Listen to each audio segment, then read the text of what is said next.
just as you comment about, as you have seen what products are we bringing, which one you would recommend us to open better a company in Hong Kong than in mainland China?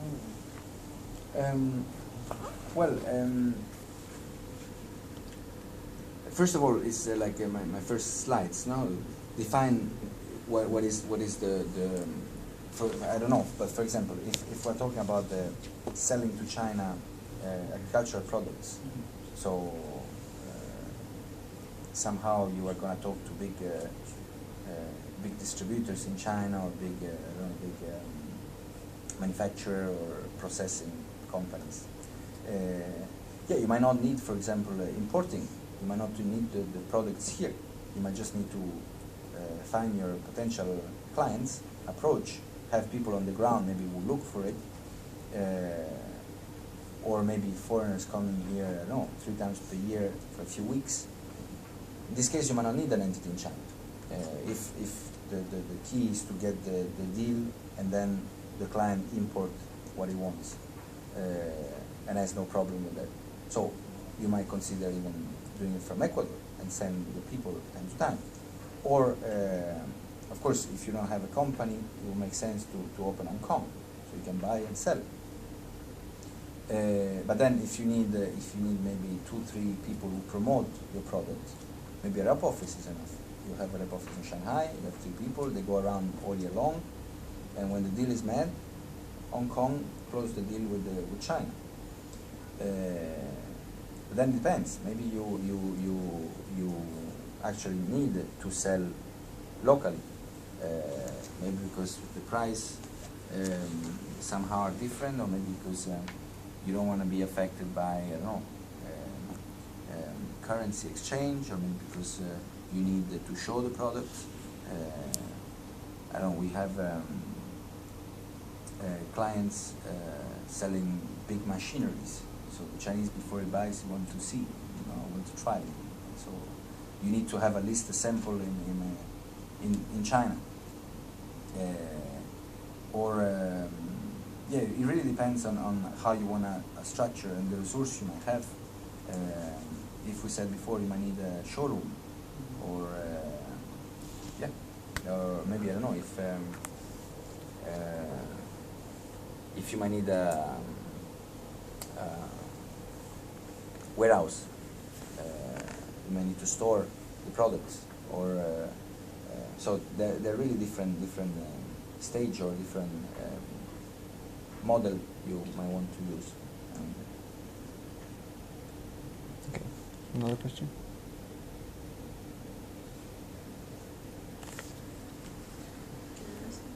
Yeah. I'm doing the tourism service.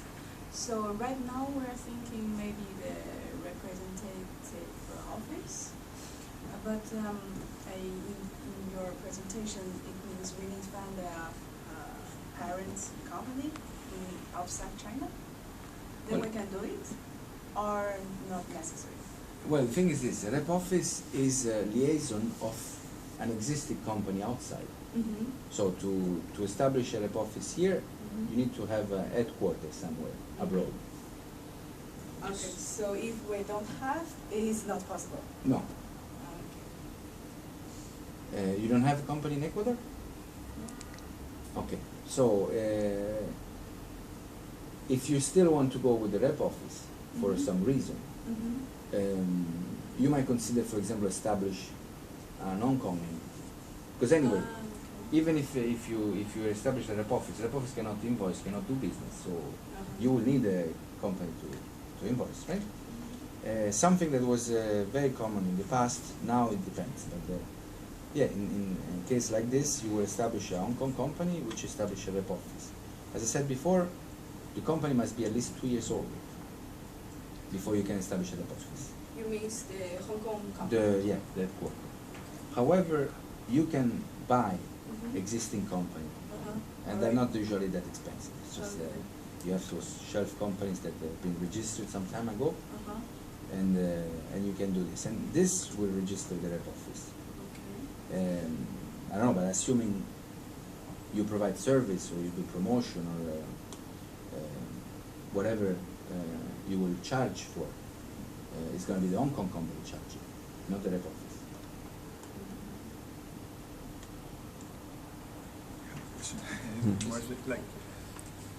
I'm not planning to open a company yet. It would be like more until the end of this year, but I already want to import maybe some products. So I would have to have a stock here. I don't need storage because I don't think it will be that big, but I already need to have some stock here of products.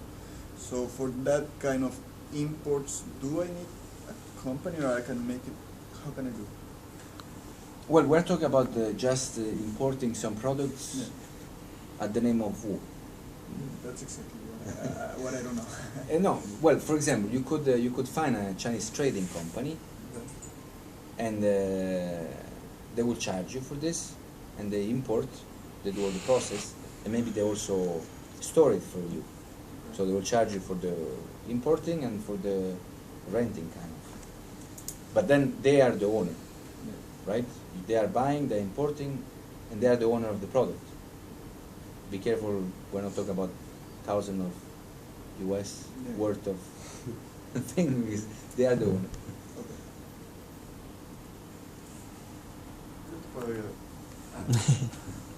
Okay. And any other question?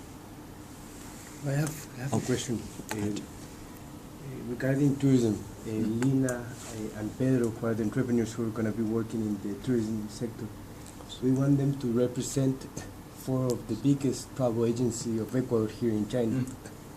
What do you think?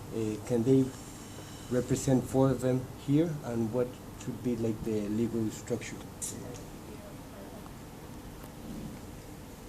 Hmm? But it's not going to be one. It's going to There's be 4. For what? For the different. biggest. And there are 4 companies in Ecuador, Exactly. and they need a representation here. That's what we're trying to do. So Okay. what they're gonna offer, what they're gonna provide to Lina is like tourist products or services. So like one is specialized in Galapagos, that is a exotic destination. The other one is specialized in jungle. Mm-hmm. The other one are specialized in issuing tickets, and the other one is specialized in corporate too, things. Okay. So we want Lina and his partner to represent these big travel agencies here in China. But What- then, what are they going to do here? They're This- gonna this try the to what, right? Remember. Exactly. They will try to sell their products. To travel agencies Travel or to agencies. final? So travel agencies. Yeah, this will be B2B business. Yeah. Well, there are 2 problems, two things. The entity who is going to invest, right, and what they're going to do. If we're talking about promotion or somehow talking to, finding potential partners, I guess, rep office will be fine. You'll have 2-3 people that go and talk and make, and then the deal is between Ecuador and the Chinese travel agencies. So in this case, since you wouldn't be involved into the buying the tickets for the Chinese or organizing the trip, I mean, this should not enter into the regulated service, right? You're not doing travel agency directly. You're putting in touch, promoting. Yeah. Right? So this is one thing, and probably a rep office will be fine. Who is going to invest it? Probably will have to pick one of those 4. Otherwise, they will have to create something And abroad, then, and then I'm not sure it makes sense. Okay. But since it's a rep office, it's usually, if we decide to go for rep office, since risks are limited, we had situation with clients where 2 or 3, how do we do, what do we do? Of course, the one who will register has a little bit more responsibility than the 2 or 3 who were not, right?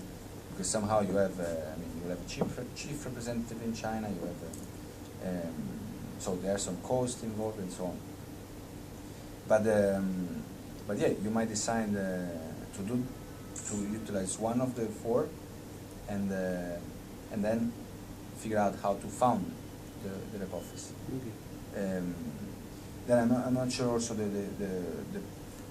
how the two representatives are going to be, if they are employees in this case. In this case, they are the employees in the rep office. It's not an independent structure. Unless they want to be an independent structure, then maybe they can think of Hong Kong that open the rep office and they provide service.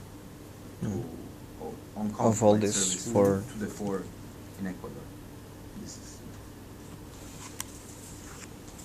So in that case, we are the company in China. We're doing business directly with China travel agencies, and then we also do like we buy from Ecuador and sell to China travel agencies, not make them directly, right? Or no? well, if it's a rep office, you cannot buy or sell. Okay. You can only liaise. Okay. But if plus, what is the product exactly you're selling? No. I mean Tourism. program. Tourism Tourism. program. What the like? You have Package. Yeah, like tourism Ecuador package. prepare the packages. You introduce. Packages. Yeah. Well, assuming I need to check, but assuming this is not regulated, because you are talking from agencies to agencies, you're not talking to end customers. So assuming the industry is not regulated, through a rep office you cannot sell. So or you create Hong Kong that sell, or you create a Chinese service company. Yeah, I mean, you said, for example, I already have Hong Kong head office. So in that case, I can use the Hong Kong office to make contract directly with China Yes. travel agencies. Right? Yes. You can sign contract, you can have transaction, you can charge. And in the future, if we want to RMB FAPIAO, so we need WFOE company. Yes. Like a If you want to consulting invoice in company. Papiao, yes. If you want to invoice in yes.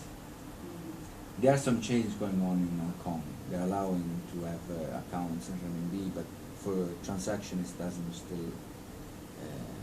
I mean, we might need to check at least. But yeah, to invoice a service in China in RMB, you need a service company in China. But before you do anything, we have to check that the product you want to sell in China, however you want to package or it's let's say that the sector is not regulated. I'm assuming it's not because you are selling to a travel agency, okay? But we need to check this.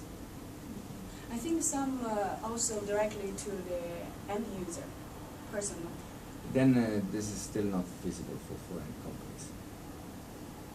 Not. Needs to be B2B. Needs to be through a travel agency in China. So if we want to sell directly to the personal, You need a Chinese company. Yeah. You need to create a movie. Cannot be a foreign company. but if they should accept, I mean the clients, You issue FAPIAO. You cannot issue Yeah, you can't. sometimes if they don't need, it's okay, right? can't. Or somehow We're not talking- fund, like you said, fund the partner companies, right? Yes. We're but then not it's talking about you. this here. Yeah. Of course, everything is physics. Yeah. You know, I can make another example. There are several industries which are still regulated, and somehow you can go around the rules by calling it differently. I mean, it can be even, I don't know, teaching English. Teaching is under education. In China, it's regulated. Many of those foreign companies, they register as consulting. Now, I'm not saying they're illegal, but they're not properly 100%, let's say, established. Mm. This somehow can work. It also depends on the service you are really providing. Because the risk is that you cannot invoice, or that they come and they don't renew your license, or you are basically illegal.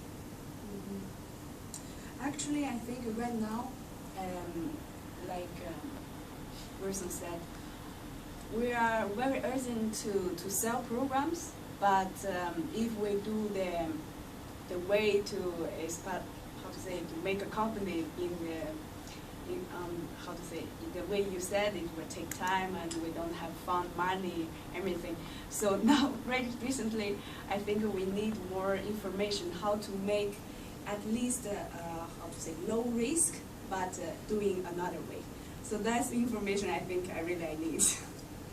For example, now as personal, we make contract with Ecuador agencies, and then we sell their program, directly make the business between Ecuador and China travel agencies, and then we get the benefit back.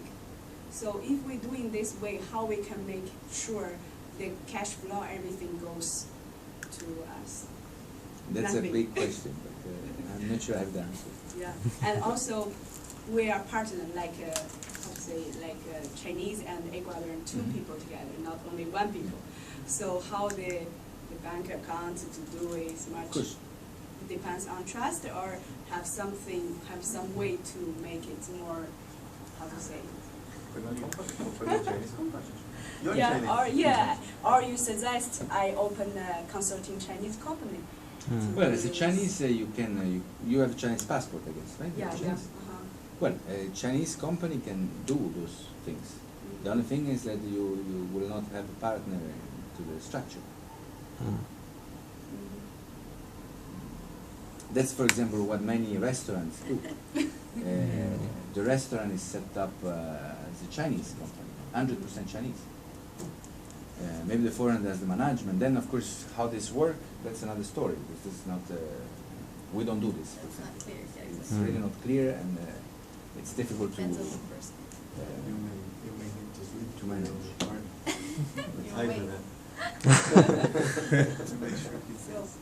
So if we do a Chinese company, we can open a consulting company and do the business like before I said.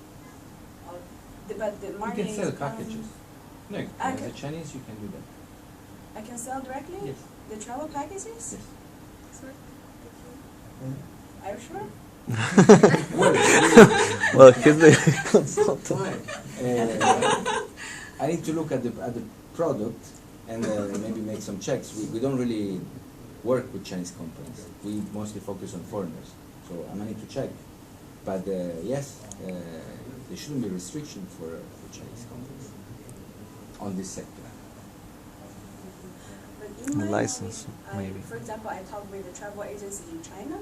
Normally, they make contract directly with the different distribution travel agencies because they can offer them the service there. But if I'm a Chinese company, I don't know what they require. I cannot directly offer them. I need a second company to offer those things. You mean foreign company, like a company in Ecuador? with Yeah, that for program? example, the hotel Yes. and the place, how the operation there, everything. But as a travel agency, you can book the hotels and sell the product. Okay, maybe details we talk later. Yeah. I have one question. Is it possible for the same company, Woofy, to sell agricultural products and sell services at the same time? You need to I find will- a We need the Yeah, scope. you need to find- But if I make it like a Well, very big Big scope, scope. I would say scope, this: is it if you're selling agricultural products and providing service for those products, Mhm. it's relatively easy. Easy. You do the trading company, which is specialized in importing whatever it is. Yep. Of course, we saw some limits on the wheat, but let's say if you can have your sales and after sales and service related to. But it has to be related, no? Eh, Well, like for be very this concrete depends. with the question, We what, can. I a mean, we Woofy can sell like tourism and chocolate at the same time? No, this Okay. probably doesn't gonna be. But again, really, we need to define and check. But let's say import-export companies or trading companies usually don't have problem to provide service for what they import and export. Additional might depend. And how is the taxes in that case? Because when you sell the product, physical product, you charge 17%. Mhm. But for example, you sell televisions, you charge 17% for that television. Mhm. But then the television gets broken, you need a service for that. After you charge service, 6% for that. Yes. It depends. I mean, there's what they call modern service, which are at 6% VAT now in Shanghai. It has been changing since 2012 when they are implemented. It's 6 VAT. There are other services which are less common, and also commission, which still should be charged as plus business tax. So no VAT, no 6, but 5 business tax. And you're considered as a general taxpayer in that case. Well,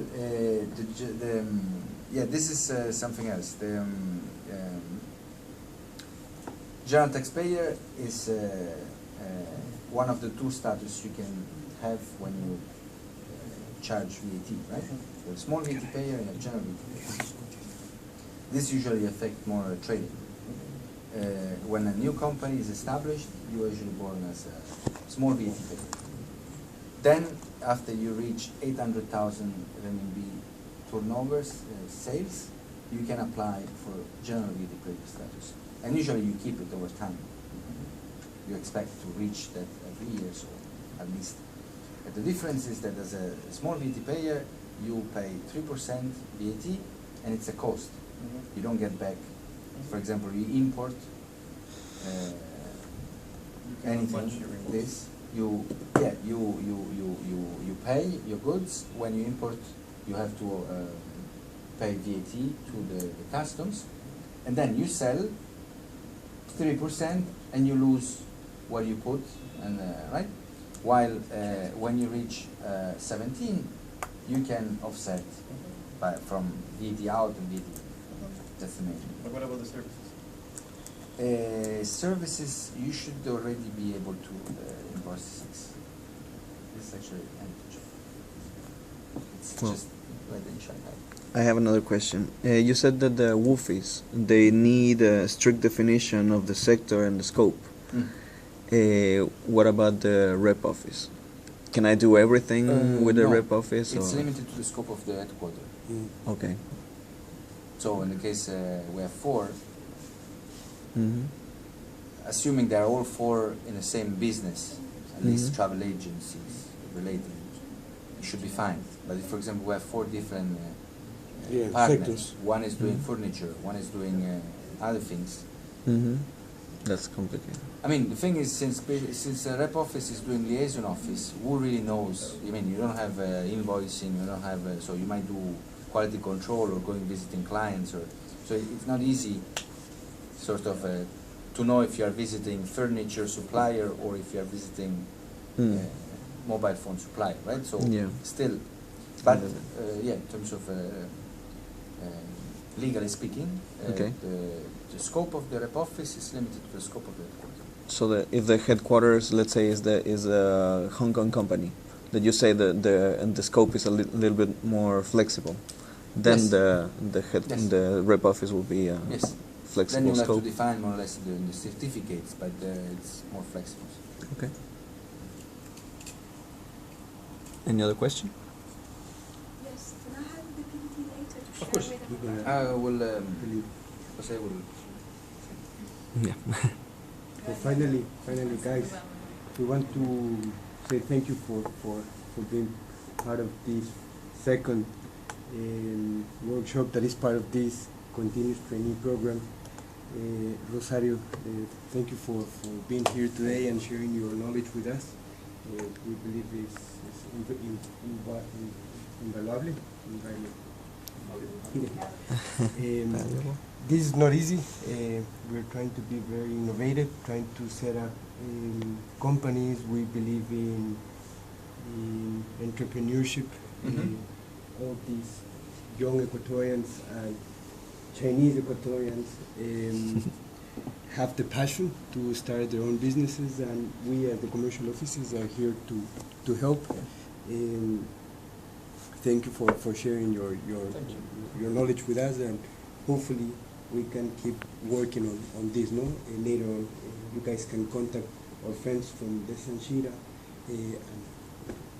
Thank you once again. Thank you, Johnson, and our friends from Shanghai to provide us these facilities and for your support in this program. And I would like to say, in the process of applying, in the process of company registration here in Shanghai, you can always approach us. And with our involvement, the processing time can be greatly shortened because we are maintaining very good relationship with our government bodies. That's part of services that we have to offer. Thank you. We're going to find a solution. Thank you.